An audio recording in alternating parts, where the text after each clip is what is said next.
Eh bien, nous savons que Dieu ne laisse pas rero sien turazi ko imana idasiga abayo icoshika cose kandi je ku bwanje ces derniers jours quelques versets m'ont toujours iyi minsi iheruka aya majambo yaseye n'ayadasanzwe. et dans Ésaïe il est dit muri Yesaya igice cya 14 haranditswe ko umwami Imana ubwiwe aravuga ku murongo wa 24.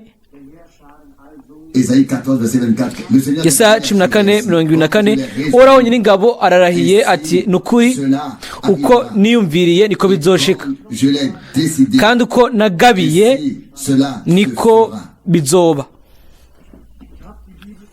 J'ouvrais la Bible et les versets nugura Bibiliya iyi mirongo ikaguma ingarukamwo mu byumviro nabyumviriye ko twagize igihe kandi twihweje byose gato. Rero dushobora kuvuga gusa ngo byose bitegerezwa gushika nk'uko Imana ibishaka. Rimwe na rimwe twiyumvira yuko ngo byategerezwa kumera uko cyangwa bikamera ukundi, ariko imbere mu bwina bitegerezwa kuba nk'uko Imana yabigenye yabigabiye, kandi nta muntu n'umwe ashobora guhindura ikintu uko ari cyo cyose, baba abaganwa, abatware canke ububasha, haba abantu bakomeye cyangwa bato, haba abatwara n'ingene bakomeye boba bashaka ibindi bintu, ariko ibyo ntibishoboka, biba byagenywe n'Imana kandi tukaza kuza nk'uko ibishaka. Ku murongo wa 27 hacavuga ngo kuko Uhoraho nyir'ingabo ko ari we yabigabiye ninde yobihindura? Nta n'umwe ashoboye kubinaniza. Igihe Imana ikoze umugambi nta muntu n'umwe ashobora kubihindura. Umurongo wa 27 kandi ukuboko kwiwe ko kubanguye ninde yo gupfunya? Nta n'umwe. Bende tanashiki banje, aya rero n'amajambo atsayo gufata minenegwe, ahubwo n'amajambo akomeye kandi n'amajambo y'ukuri, amajambo ayo Imana ishobora byose yavuze, kuko turabizi yuko igihe iramvuye ukuboko nta muntu n'umwe ashobora kugupfunya. Igihe itangwe gukora ikintu nta muntu n'umwe ashobora kukigwanya, kucitambika imbere. Turabizi yuko umugwanezi yarahumye igihe umwami wacu yazano kwese yashaka kuvyonona, yashaka ko gusibanganya ibintu byose, ariko ibyo byari byagenywe n'Imana. Uko rero umugwanezi nta kintu kimwe ashobora guhindura uko ibintu bitegerezwa kumera, byose byategerezwa kugenda nk'uko Imana yabigabiye, kuko Imana yari yabigabiye. Turabona kandi mu buryo budasanzwe no mu minsi yacu. Rero mu nshuro nyinshi nakunze kugwa mu muhanuzi Zefaniya, nugurura nkaguma nisanga kuri Zefaniya igice cya 1 n'igice cya 2. Ayo majambo y'ubushobozi ayo Imana ivuga biciye mu musabyi wayo, uwo muhanuzi aravugwa no gura ku murongo wa 1 ngo ijambo ryoraho ryaje kuri Zefaniya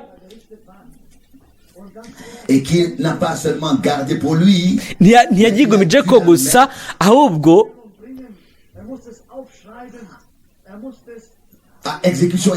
yarishize mu bikorwa. Yategerejwe, nashaka kuvuga yategereje kuryandika, iryo yategereje kwandika yarishize ku mpapuro kugira ngo rize riziganywe gushika mu yemezi. Iyo dusomye rero ibyo hanyuma tukaraba ico gihe, turabona ingene ibintu byose bisoza byitonda, ariko byose bigasoza neza kuko akanwa k'Imana yacu yavuze bizosoza neza buryo bwiza. Ni yego, hano rero uyu muntu w'Imana aravuga aya majambo yose akayavuga mu bushobozi. Urashobora gusoma igice cyose, murashobora gusoma muri wanyu cyangwa gusoma, ariko nanugure Bibiliya kenshi hanyuma nkisanga kuri aya majambo y'ubushobozi, ndabyumvira ko Et puis le deuxième chapitre hanyuma dit, igice cya kabiri aca avuga muri Zefaniya cya kabiri umurongo wa mbere ngo nimukoranire hamwe mbere nimukorane. Ego bene data n'aya majambo kumbure ntacyo afise abwira abandi, ariko twebwe nk'abizera twategerezwa kwihweza ibintu byose umwami yakoze, kandi twategerezwa kuraba inyuma tukaraba ku bintu byose yavuze, kuko ni nacyo gikorwa c'Imana, cyane cyane mu butumwa bw'ubushobozi. Ubutumwa si iby'ubusa yuko Imana yabitanze. Kwino minsi yacu byagezwe bishyirwa muri kino gihe, sindabizi kuri mwebwe, ariko je iyo ndabusomye nta kundi ushobora kubigenza, nta kindi wovuga. Ushobora kuvuga gusa ati ese ko ari Imana, ngene Imana yabitangiye mu gihe ciza, yarabitushyize imbere mu gihe kibereye. Iyo itabikoze niyumvira uko muri jewe, none twaba turi he? Twaba turiko turayerera hehe? Mbere turashiki banje tuba turi ahantu hari abandi bose atakintu kimwe bazi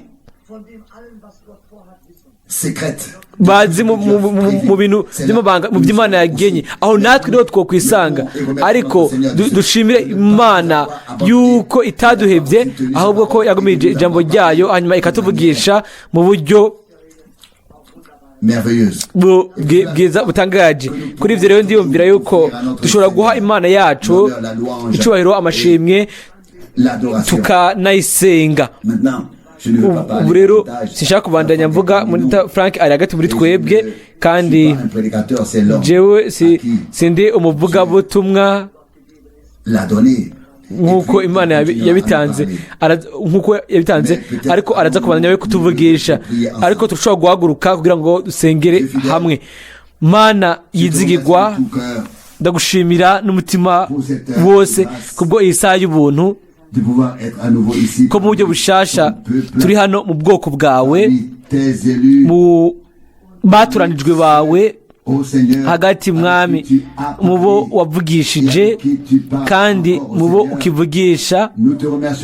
turagushimira mwami kubwo amajambo yawe y'ububasha, ayo wavuze mu bihe byose,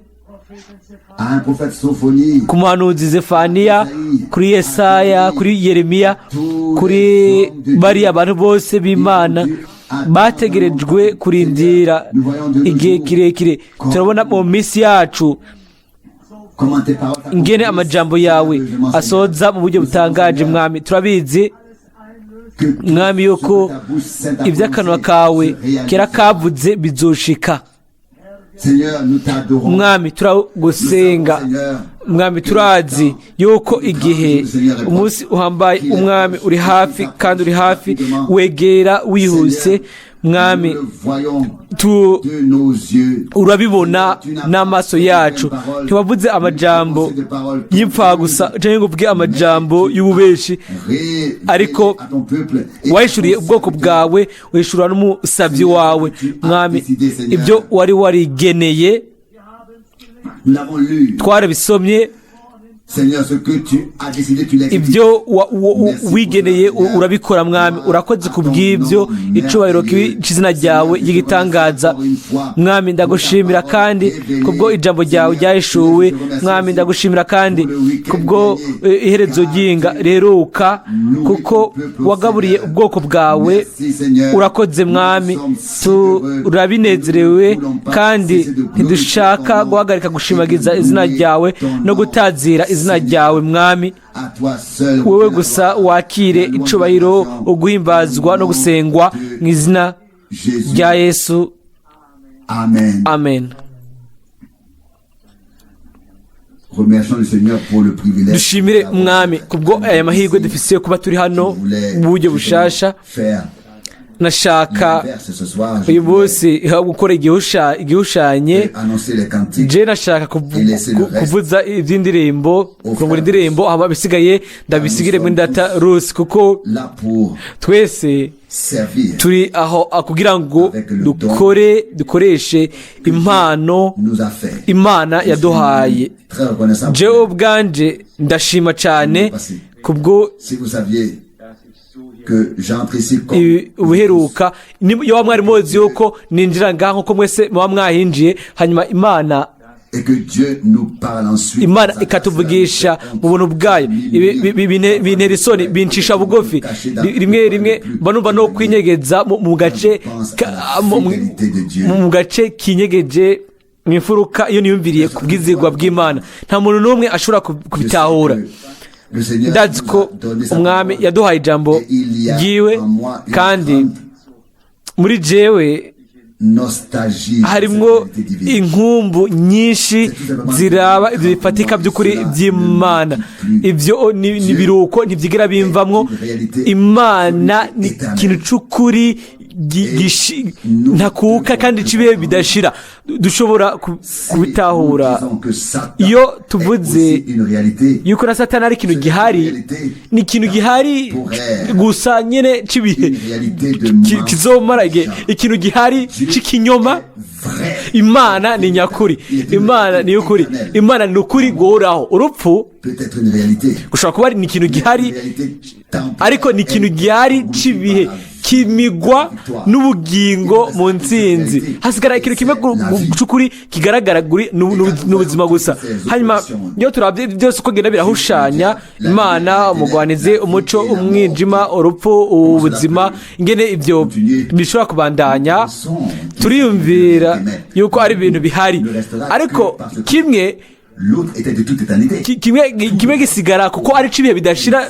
Ibindi nabyo byose bizogira iherezo, kandi twabitahuye ibyo neza. Amen. Ibyo bintu byose bifite intango bizogira iherezo. Ibintu gusa bitagize intango nibyo gusa bitazogira bihagara. Ariko Lusiferi nawe yararemwe. Dushaka kubisoma muri Ezekiyeli ngo umunsi aho igihe waremwa rero nawe ni ikintu caremwe.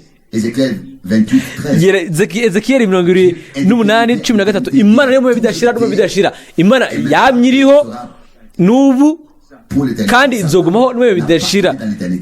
Satani ntiyari mubihe bidashira, ntazoba n'umubihe bidashira. Kwerezo inyuma y'uganza kw'imyaka 1000 Satani azoteregwa mu nyenga y'umuriro, hanyuma uko asange wa muhanuzi w'ikinyoma n'igikoko ntituzosubira kubona cyangwa ngo twumve bavugwa.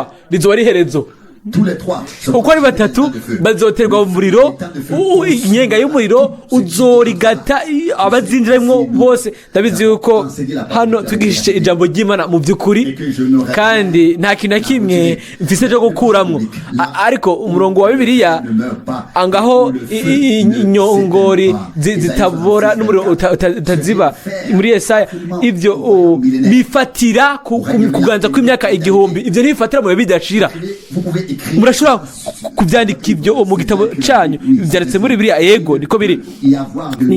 Ntihashobora kuba ijuru rishasha cyangwa isi shasha aho uwo mwotsi uzoguma utumbuka ngo wonone ibintu. Bisigura ngo uwo muriro wo mu nyenga y'umuriro ntibishoboka. Inyuma yo kuganza kw'imyaka 1000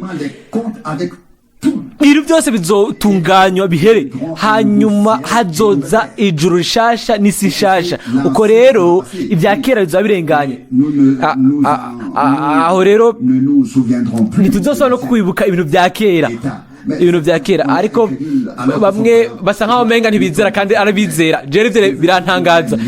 Nshaka gusoma uwo murongo mu byanditswe byera kugira ngo mumenye yuko bifatira 100% kuganza kw'imyaka 1000. Uwo murongo bitaruko bisa nk'uko umwe canke uyundi adashobora kurangizanya nawo, guhezanya nawo. Ni muri Yesaya 66 umurongo wa 22 uravugwa hano. Yesaya 66 umurongo wa 22, kuko nk'uko ijuru risha n'isi sha, ibyo nzorema bizohoraho imbere yanje.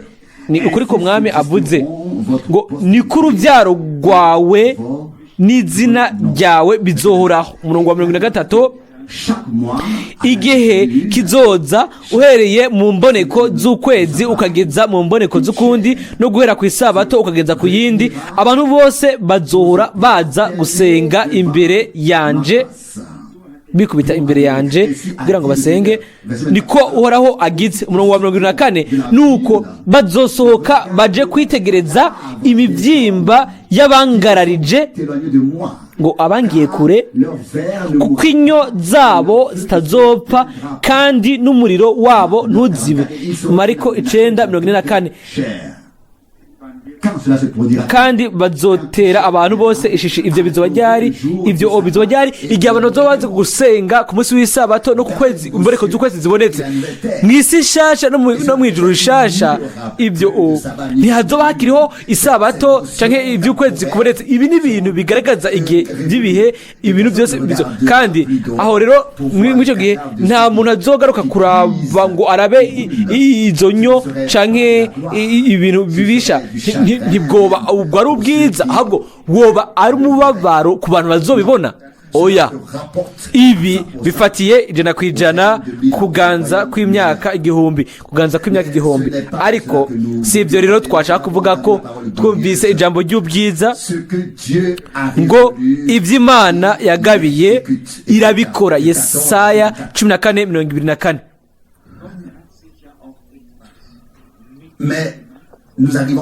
Ubu rero dushika kuri gace gakurikira. Imana hari ico yageneye ishengero, kandi bijanye n'ivyo atari ivyo kumviriza ayandi makuru yose bisa nkaho menga twese dushobora gukora itandukaniro. Igihe umukuru w'igihugu cya Leta Zunze Ubumwe za Amerika avuze ibya MX akavuga ati 86 bizoba bishinzwe ngaha,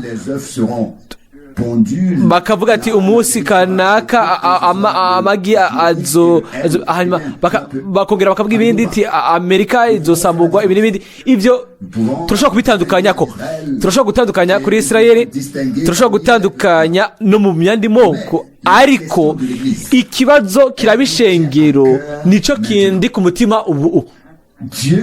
Imana ifise umugambi urabishengero kandi amwe n'ishengero.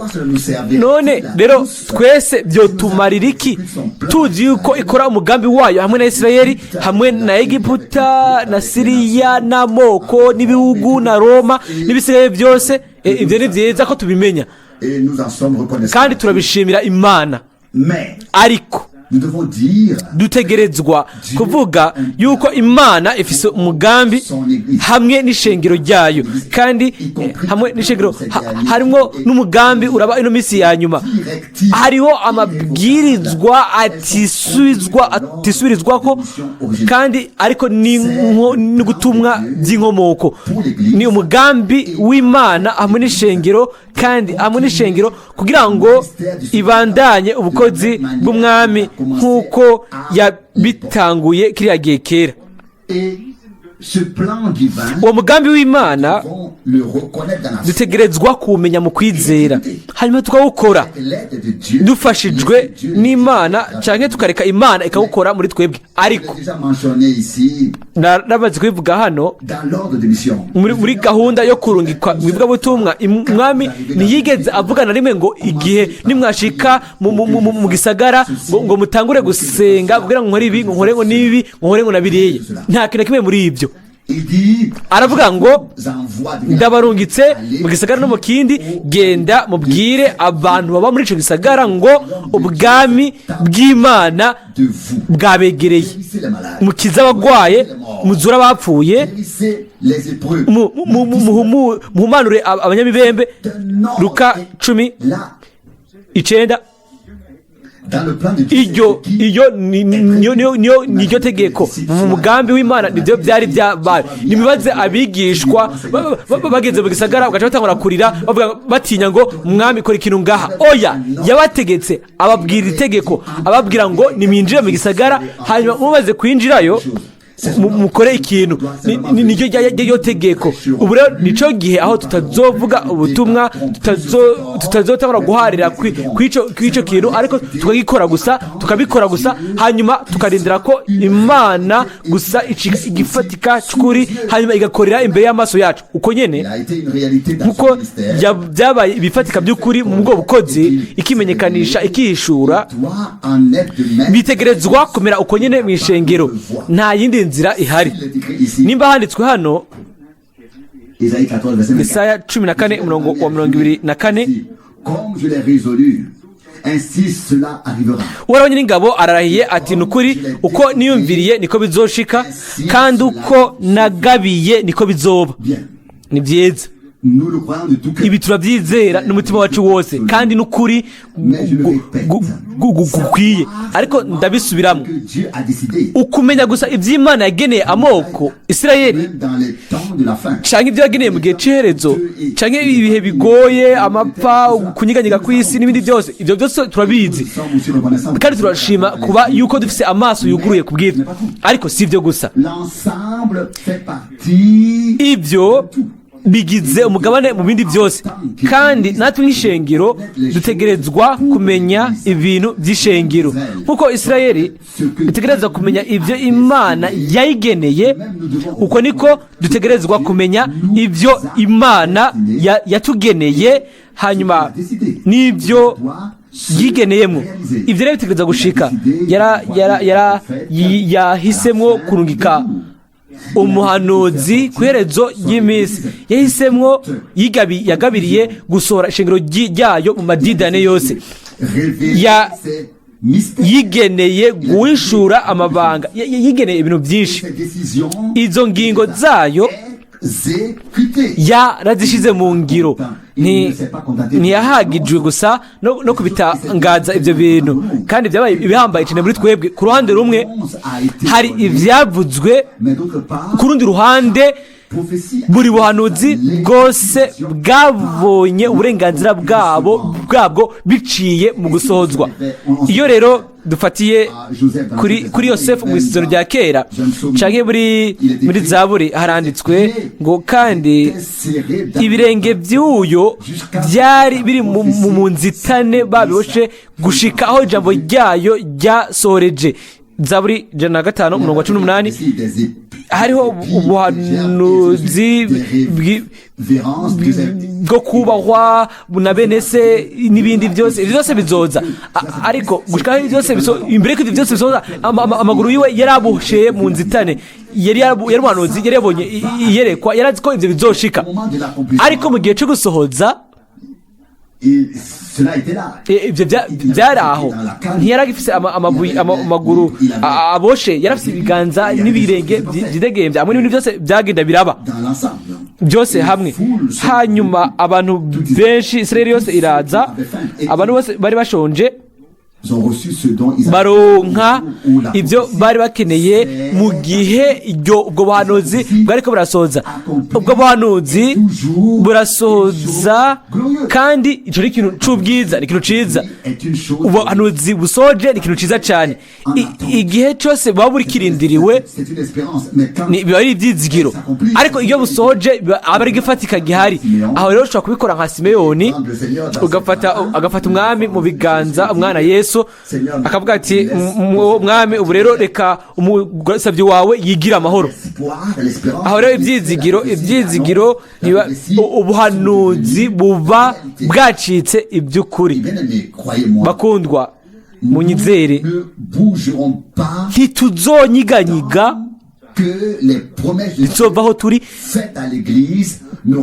kire gushitsa aho kiretse amasezerano Imana yahaye ishengero azosoreza. Aho niho ibirenge byacu bizova mu minyororo, niho ibiganza byacu bizoba birekuwe, iminwa yacu ibohowe yuguruye, kuko byari kuri Zekariya hariho isezerano, ariko byaramugoye kuryizera.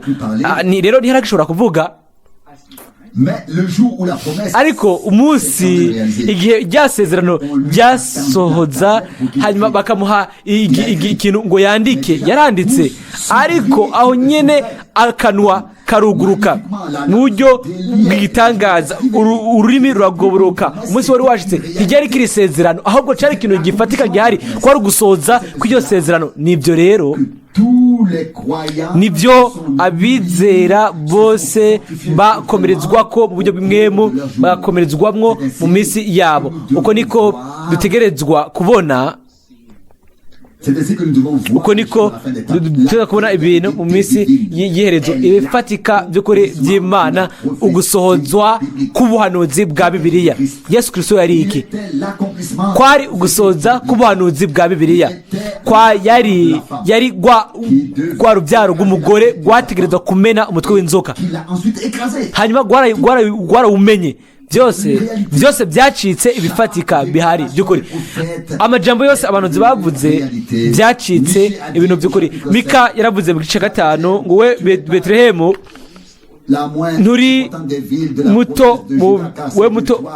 muto mu bisagara bya Yuda, kuko muri wowe niho azosohoka Segaba azogaba Isirayeli. Ubu bwari ubuhanuzi. Hanyuma bukwi na bukwi biba by'ukuri biraza. Bukwi na bukwi umwami avukira mu ruhongore rw'i Betelehemu, ugusohoza ibintu by'ukuri bifatika. Guhera aho ijambo ryambariye umubiri, kura gusa n'ibifatika by'ukuri by'Imana. Niba rero tubifashe mu kwizera tutihase, ariko tukabivuga gusa by'ukuri tuti mwami uri igifatika cy'ukuri, buri jambo ryose ry'Imana ryavuzwe kuri wewe imbere y'igihe ryarasohoje. Zaburi 22, mana yanje niki kikumubesheje? Yasemereye ku musaraba ibyo. Hanyuma haravuzwe ngo nta gufa nemwe giwe rizovunagurwa. Zaburi 34:8, raba umuroma yarafise inyundo aja kumena amagufa, hanyuma hakavuga ngo yabonye ko yamaze gupfa, hanyuma ntiyamukorako kugira ngo ivyanditswe bisohoze ngo nta gufa nemwe giwe ryavunitse. Yohana 19:36. Mbere baramuha n'inkarisha bakayivanga. Nivyo n'umuhanuzi yari yarabivuze. Umwami nawe agatekereza gusemerera akavuga ngo ndumva inzara. Yohana 19:28, ntibamuha amazi, bamuha inkarisha. Kubera ko umuhanuzi yavuze uko nyene. Zaburi 39:22.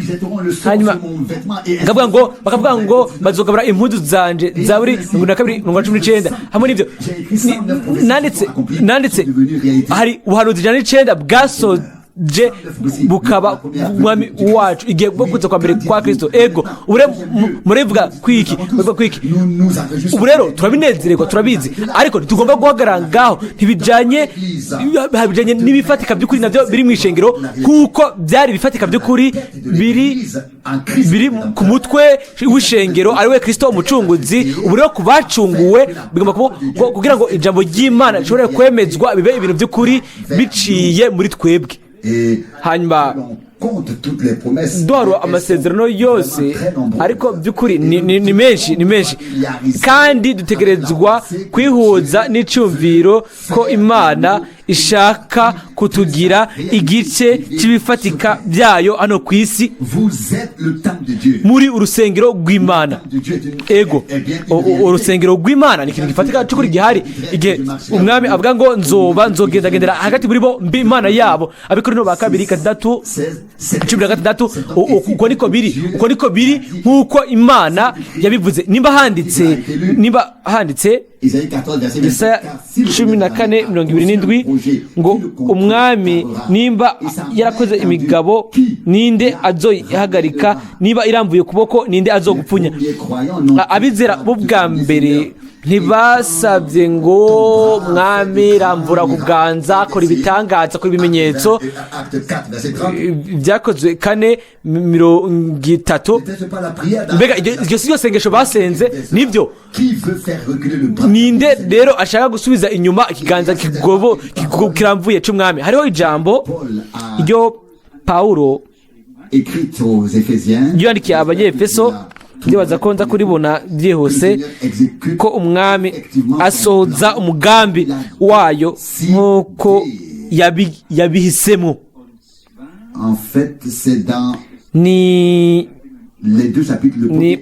mu gice cya mbere n'icya kabiri. mu cya mbere mu Banyefeso ba mbere umurongo w'9 haranditse, Abanyefeso 9 ba mbere umurongo w'9, itwatiye ibanga ry'ibyigomba, mu gifaransa ngo itumenyesheje ibanga ry'ibyigomba nk'uko byayihimbaye ibigabiye kera muri we, by'ingene izogenza byose igihe gikwiye gishitse, gukoraniriza byose, yashaka gukoraniriza byose muri Kristo nk'umukuru, ibiri mu ijuru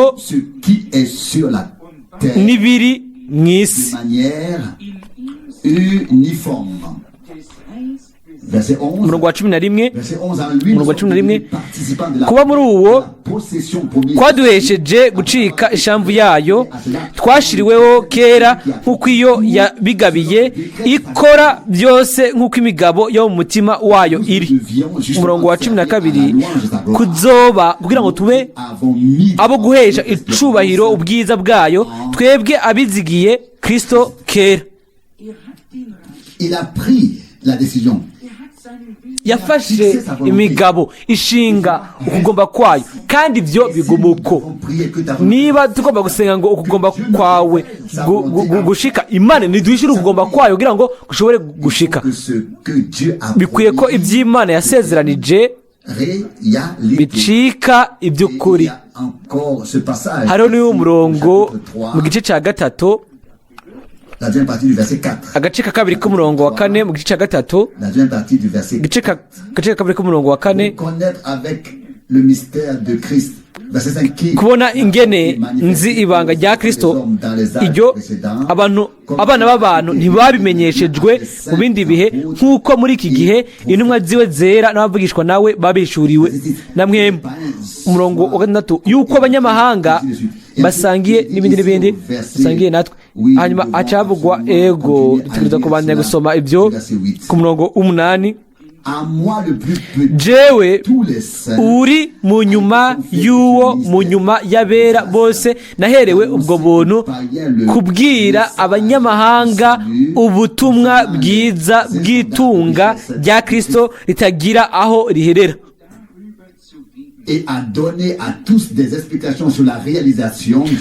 no guserurira bose ububwiriza bw'ibanga ubwo ari bwo ryari rihishijwe uhereye kera hose mu Mana umuremyi wa byose. umurongo w'10 kugira ngo noneho abakuru n'abafise ububasha b'ahantu ho mu ijuru bamenyere ku ishengero ubwenge bw'Imana bw'uburyo bwinshi. ni umurongo wa Bibiliya niwo ujanye nabyo kuno mugoroba, ngo biciye ku ishengero.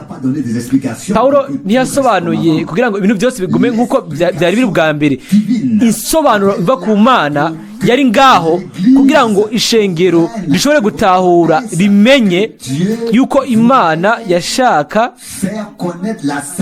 kumenyekanisha ubwenge bugwiriye cyane mbere ku banyabubasha n'abakuru biciye ku ishengero.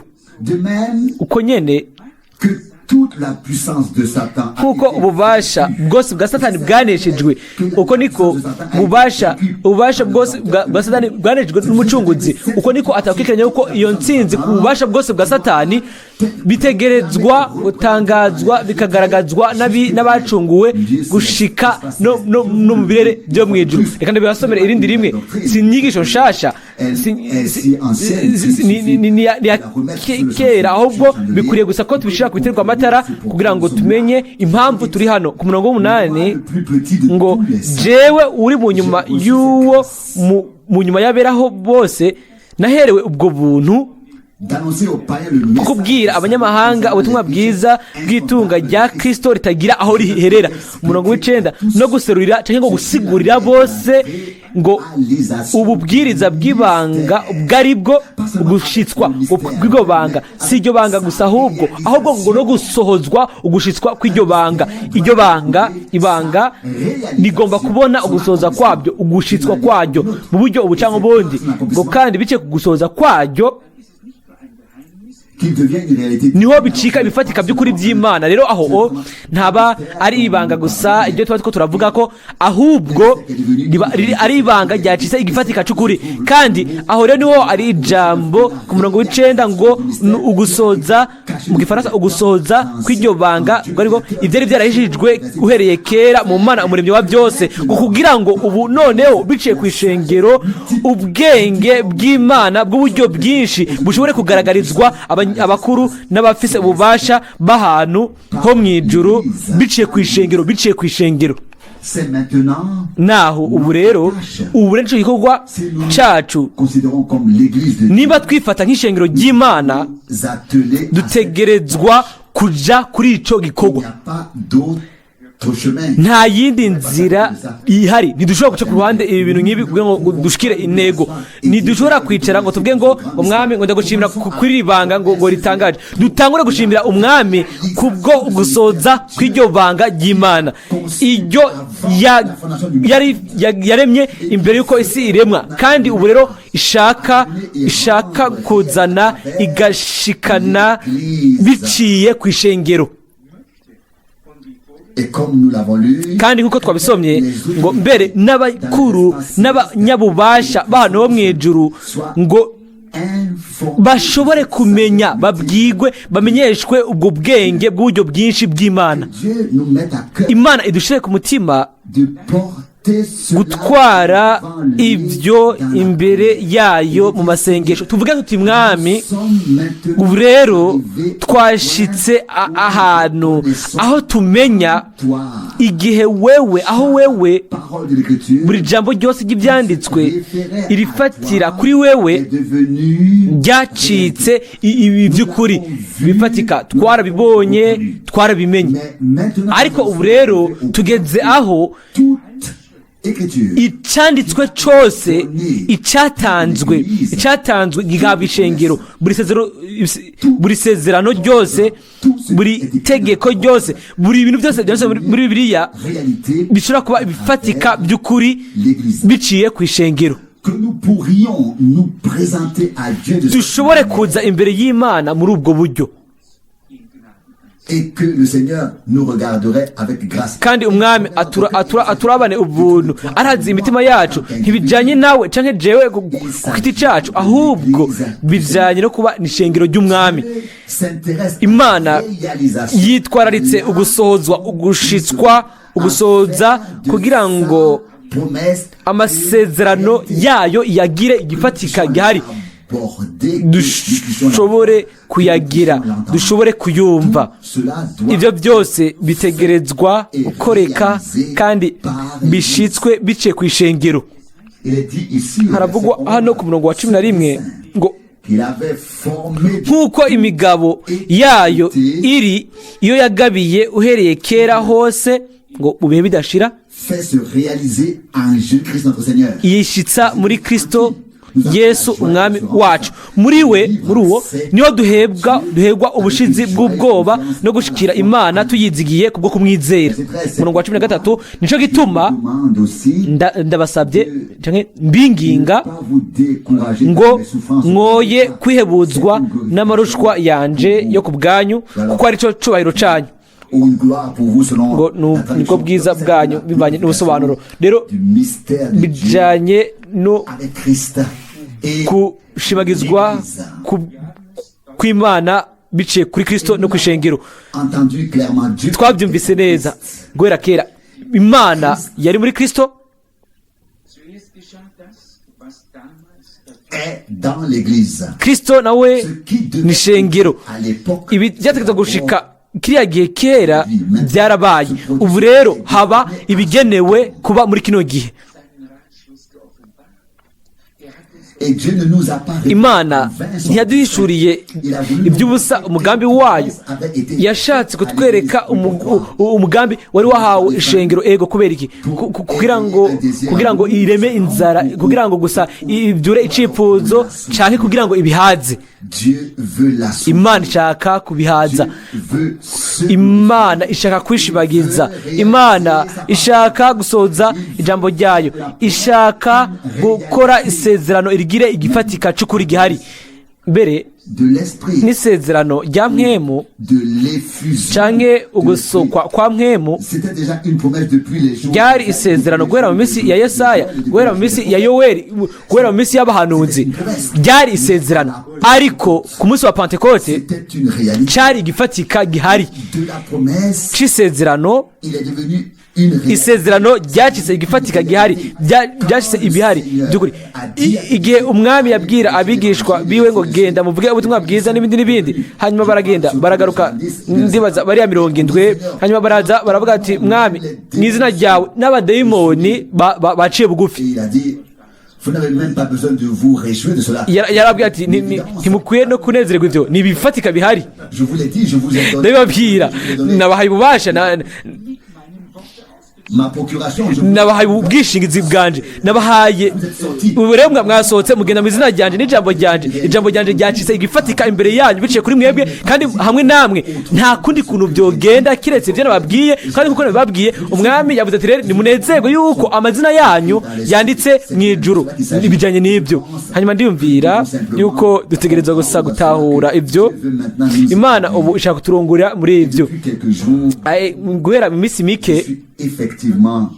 rero ndakozwe ko bidasanzwe mbona ibifatika by'Imana.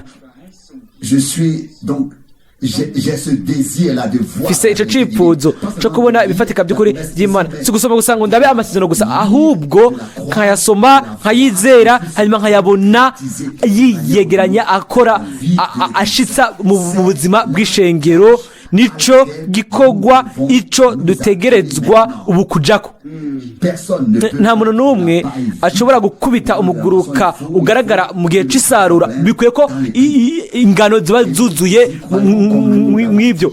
Hanyuma nk'uko twabivuze mw'iyi minsi iheruka, ijambo si ijambo ririmwo ubusa gusa. Ijambo ry'Imana ni ijambo ryuzuye, rifise ubushobozi bw'Imana muri ryo, rifise ubushobozi burema, ubushobozi bwo gukiza ingwara, ubushobozi kugira ngo bukize, kugira ngo bubohore. Buri jambo ryose ry'isezerano muri ryo rifise ububasha kugira ngo iryo sezerano ribe igifatika c'ukuri kizima. Si wewe si jewe tugira ijambo ry'Imana ikintu c'ukuri gihari, ahubwo ibanga riri mu kuba ubushobozi bw'Imana buba buri mu iryo jambo ry'isezerano. Hanyuma igihe turyakiriye tukakira iryo jambo, tukaryemera iryo jambo ry'isezerano mu kwizera, uko kwizera gucika ubushobozi bw'Imana muri twebwe, ku buryo bw'uko iryo jambo ryo twakiriye nk'isezerano riteza gucika ikintu c'ukuri gihari, kuko muri ryo harimo ubushobozi bw'Imana. Kuri ibyo rero nta kwihatana kumwe gukenewe, ahubwo nk'igushane kwihata ni kizibira, birazibira. Ibyo rero bitegeza gukorwa bikoretswe mu kwizera. Ukwizera si ibikorwa byacu, ariko ukwizera gutuma haba ibikorwa by'Imana. Ibikorwa by'Imana byo bigasozwa no kwizera, kandi biciye ku kwizera, mu kwizera kandi biciye ku kwizera, kuko bihuje n'ijambo ry'isezerano. Ure tugaruka ku ntango, uko ku ntango hari ijambo ryari kumwe n'Imana, ijambo yari Imana, hama ijambo ryambara umubiri. Isezerano bukwi na bukwi ryabaye umubiri mu mugabo yitwa Yesu Kristo, umucunguzi wacu, umukiza wacu. Amajambo yose yarafatira kuri we mu bukwi na bukwi, yari aho yafashe ishusho, washobora kuyabona yose agasoreza muri we, kandi biciye kuri we, kandi biciye kuri we. ubu rero nako bimeze ku ishengero mw'ino minsi kandi ntituzoheba imana yaratuvugishije ntibihari imana yaduhishurira ijambo ryayo ni igihari gifatika twamenye ukuri ni ibifatika by'ukuri mu bwami bw'imana kandi ibishimigwe na twebwe duhura gusa n'ibifatika by'ukuri by'imana ndiyumvira yuko dufise uburenganzira bwo kubona ugusohoza k'umugambi w'imana biciye ku ishengero niba turi igice cy'iryo shengero turafitiye uburenganzira ariko twinjire by'ukuri imbere y'imana tuguwe neza twirekuye tumeze neza mu kwizera dushobora kuyishimira guhera ubwo tuvuga ati mwami waravuze ngo nk'uko ndi mu isi namwe muri mu isi nk'uko data yandungitse nanje ndabarungitse kandi nzobana namwe iminsi yose gushika ku iherezo ry'iminsi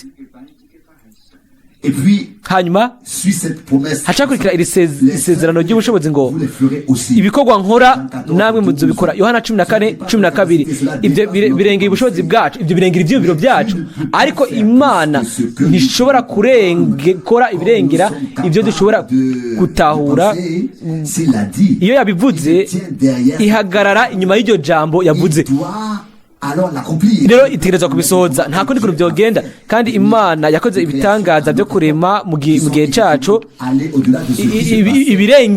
ibyagenda birengeye ibyabaye kiriya gihe kera rero dushobora kugirira mu buryo bwuzuye icyizere imana yacu izo bikora neza igihe imana ifashe ingingo irayikora resoza nimba yaramvuye ukuboko ninde yo gupfunya twabivuze kenshi ikiganza c'umwami kishizwe hejuru niko ijambo ry'imana rivuga kandi nimba twizera ijambo ry'imana aho rero ikiganza cyayo kiramburiye wewe nawe nanje murazi ibyo bisigura ngo ubwoko bufise intsinzi y'imana igihe ibiganza bya Mose byari bishizwe hejuru bidugijwe ubwoko bw'Abisirayeli bwaratsinda bwaranesha hanyuma igihe ibiganza bya Mose byagira intege nke bikamanuka abansi baca batangura gufata aho rero niho Aroni bakaza bagafata ibiganza bya Mose ibiganza by'Imana ntibikeneye gushigikirwa n'undi muntu